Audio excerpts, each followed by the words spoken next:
Electoral Commission holds supplementary polls on Saturday in 17 states, including FCT. Acting Chief Justice of Nigeria swears in new election petition tribunal members.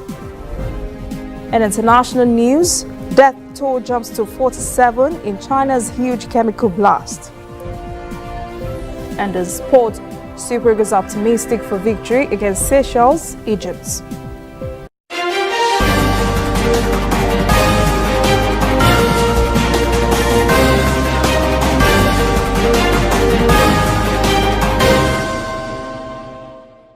This is ANN News. I am Olajumoke Olatunji. A gas explosion in Lagos has caused a fire that gutted a mechanic village, a mosque and a bungalow near Census Market in the Surulere area of the city. The fire started around midday and consumed goods worth millions of naira. Residents' efforts to put out the fire were unsuccessful. Before the fire was extinguished, it has also burnt 4 vehicles and 3 motorcycles. Lagos State Fire Service Acting Director Razaki Musbao has advised residents to be safety conscious and to empower themselves with basic firefighting devices. And supplementary elections will take place tomorrow in 17 states and the Federal Capital Territory. The Independent National Electoral Commission, INEC, is holding this supplementary governorship and legislative elections in states where earlier polls had been declared inconclusive.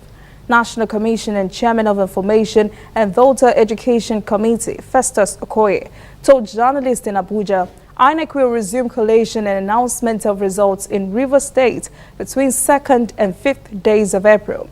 It will also hold supplementary elections in April the 13th and would release results within 2 days. Supplementary elections will hold in Adamawa, Bauchi, Bayelsa State, Benue, Ebonyi, Edo, Ekiti State, Imo, Lagos, and Kaduna State. It will also hold in Kano, Kogi, Nasarawa, Osun State, Plateau State, Sokoto State, Taraba, and the Federal Capital Territory, FCT. The Independent National Electoral Commission is insisting it would not reward bad conduct by presenting certificates of return to candidates who allegedly forced electoral officials to declare them winners.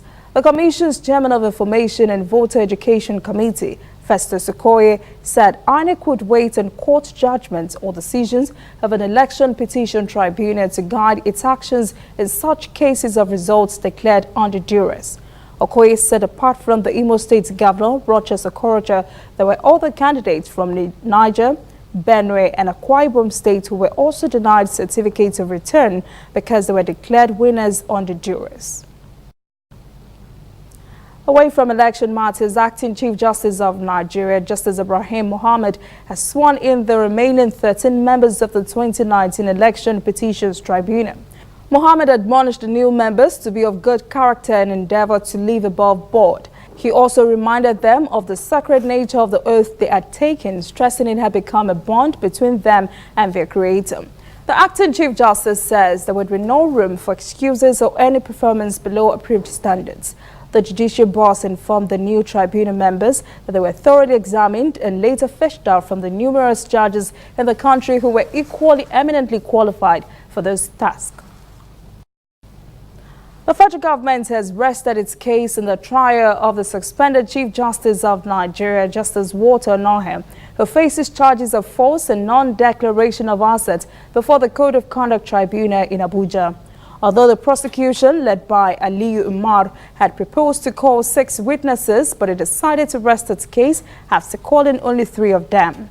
Umar announced his decision to close the prosecution's case after the 3rd witness, Ifeoma Okeagbo, an official of Standard Chartered Bank, concluded her testimony on Thursday. The lead defense counsel, Chief Adegboyega Awomolo, subsequently sought the permission of Tribunal Judge Danladi Umar to converse with Onohe in the dark.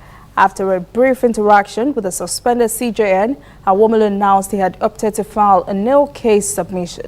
This implies that the defense will be contending that the charges should be struck out on the grounds the prosecution has failed to make a case against the defendant. Thus, there will be no need for the suspended CJN to enter any defense. The tribunal chairman ordered the defense to file and serve its no-case submission on the prosecution. a response to which must be replied given before March the 29th, the date to which the tribunal was adjourned. The Nigerian National Petroleum Corporation has announced the start of the first rehabilitation phase of the Port Harcourt refinery, which is capable of producing 210,000 barrels per day. Port Harcourt Refinery Complex also houses the 60,000 barrels per day old refinery that was built in 1965 and the 150,000 barrels per day new refinery inaugurated in 1989. NNPC's Group Managing Director Makanti Baru flagged off the formal commencement of the rehabilitation work at the premises of the refinery in Port Harcourt on Thursday, 19 years after the last turnaround maintenance exercise on the nation's premier refining plant. NNPC Public Affairs Division Group General Manager Undu Mamadu says the project would be executed by an Italian company. Coming up, African stories. 20 university football team members kidnapped in Cameroon. And later, international news. Death toll jumps to 47 in China's huge chemical blast.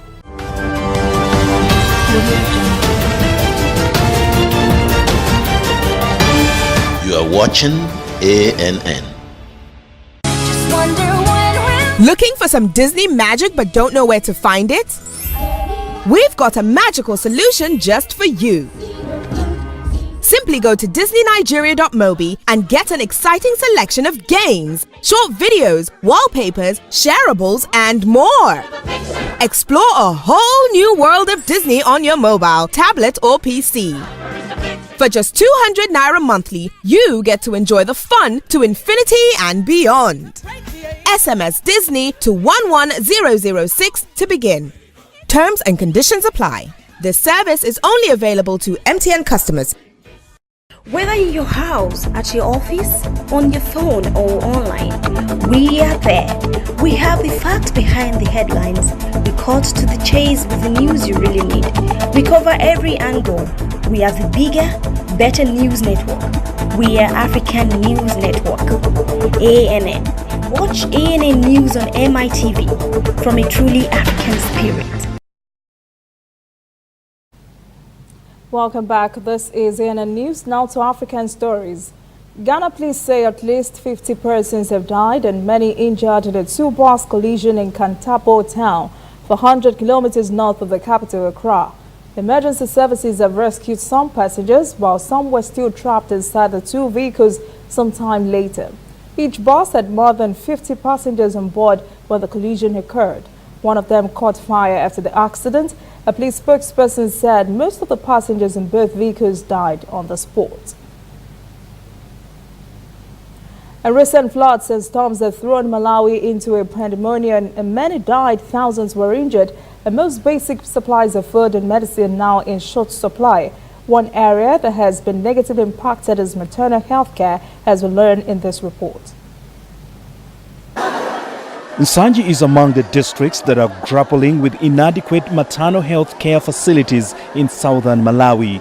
According to UNFPA estimates, there are approximately 5,000 pregnant women among the displaced scattered across the 185 evacuation camps. The situation of these women have been further worsened by the devastating floods which destroyed many healthcare centers, leaving mothers helpless.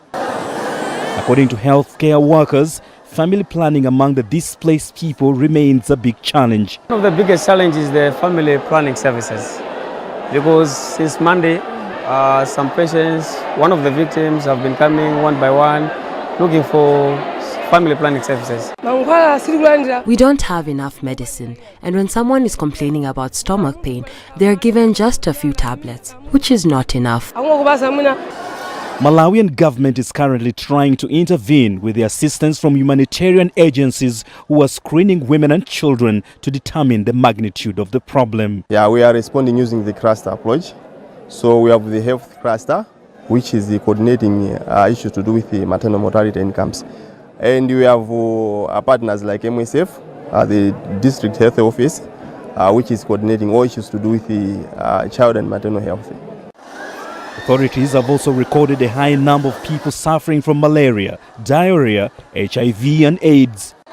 The number of displaced women in need of medication attention is simply overwhelming. Given the limited number of health workers on the ground, government of Malawi has appealed for urgent humanitarian assistance to provide the affected people with the much needed assistance. Zimbabwe was not spared in various storms and cyclones that tore through the region last week. Aid may not be coming fast enough for some communities in the country, so one of them is appealing for help. Reporter Farai Nwakuyute brings us the story. A trail of destruction left by raging water that tore through this mountainous terrain, flattening most of what was in its path. Many homes were no match for the destructive deluge. Enia Chimene was asleep in hers when disaster struck. My house caved in and I was stuck under a pile of rocks. My husband, who was sleeping next to me, was crushed to death. Her son and daughter-in-law heard her cries and came to help, but fled, fearing for their own lives after the flood water rose to their necks. I used my hands to claw my way out of the rocks and crawled out of the house, where neighbors found me and carried me to safety. She's not sure what's next for her. She broke down, overcome by grief, when I asked if she plans to return home. I can't go back there again, she says. The last few days have been emotionally and physically draining for the people of Chimanimani. After the battering this community has taken, its future, much like what's left of the road behind me, hangs precariously, desperately in need of urgent rehabilitation. Government has declared the floods a national disaster and set aside $70 million for emergency relief, food aid and infrastructure repair. But some believe much more is needed to address the crisis whose magnitude is yet to be fully ascertained. We need more help. I don't think the government fully understands the magnitude of the crisis there. Ministers shouldn't just visit the blocked roads and bridges. They should go deep into Chimanimani. There are many people still trapped there. There is crisis because many bridges have been swept away.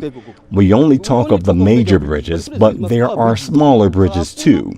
There is no form road transport whatsoever. When we return, international news. Death toll jumps to 47 in China's huge chemical blast. And later sports, Super Eagles play for pride against Seychelles and Egypt.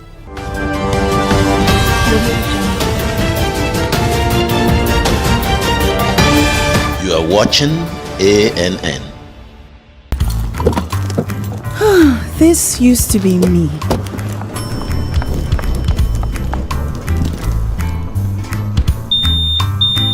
But that was before I got the perfect bag. It's handy and easy to use.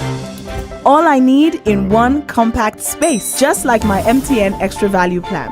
I used to get one plan for my calls and then try to remember which data plan worked for me. Roaming was a totally different ballgame. Not anymore. I've got the MTN Extra Value all-in-one plan. If you're a data buff like me, you get extra data with some talk time. And if you like to make calls, you get extra talk time with some data. And when I'm abroad, I automatically browse, chat, and call right on the same plan. MTN Extra Value was made just for me. More of data or calls, whichever one you prefer. MTN Extra Value is made just for you. Welcome back. This is ANN News. In international stories, China State News Agency reports death toll in a huge blast at a chemical plant in eastern China has jumped to 47 with 90 badly injured. This is one of the country's worst industrial accidents in recent years.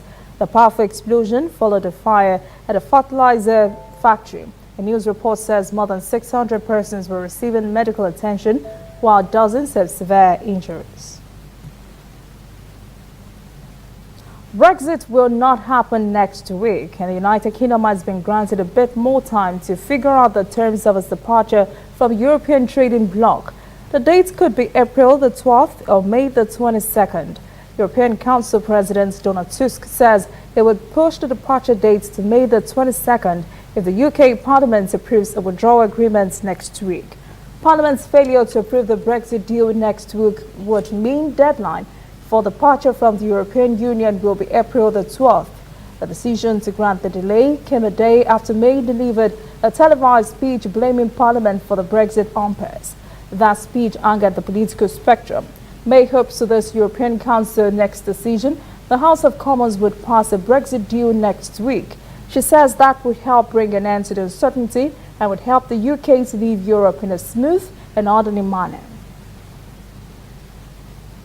Chinese President Xi Jinping has begun a three-country European state visit on Thursday that would take him to Italy, Monaco and France. He has arrived in Italy and reporter Mikhail Badavid is there.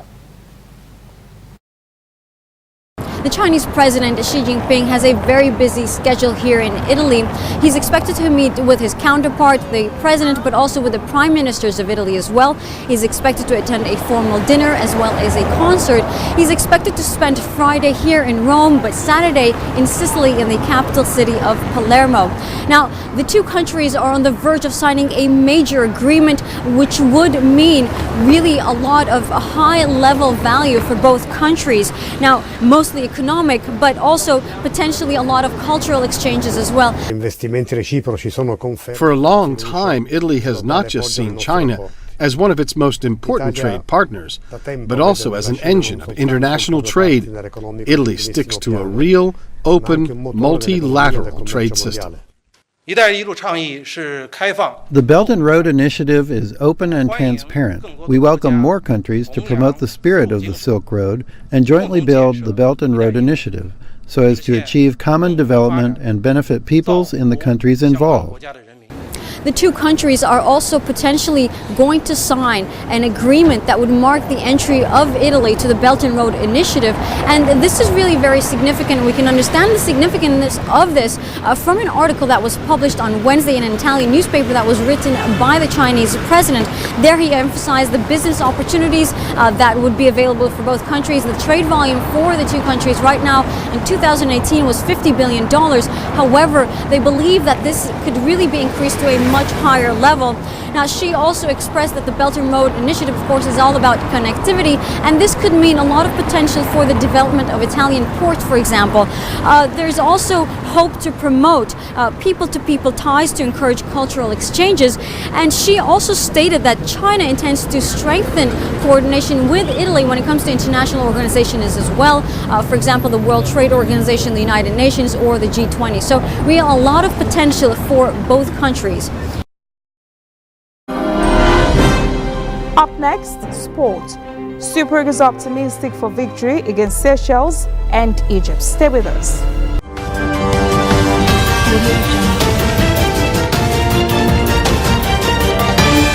You are watching ANN.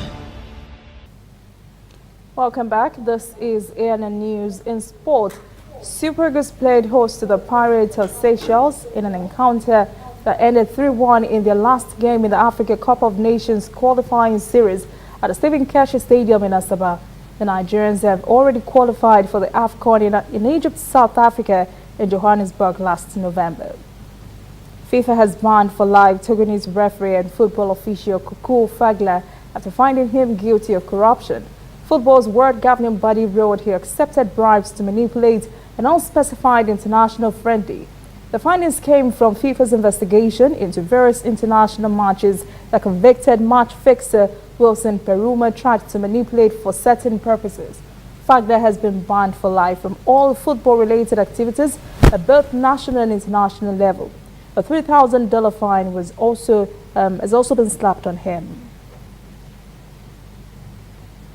And that is ANN News Brief, ANN News this evening. Thank you for joining us. For details on this and other stories, visit our website, annafrica.net. Conversation continues on our social media platforms, Twitter, Instagram, and Facebook at ANN Africa TV. I am Olajumoke Olatuji. Have a pleasant evening.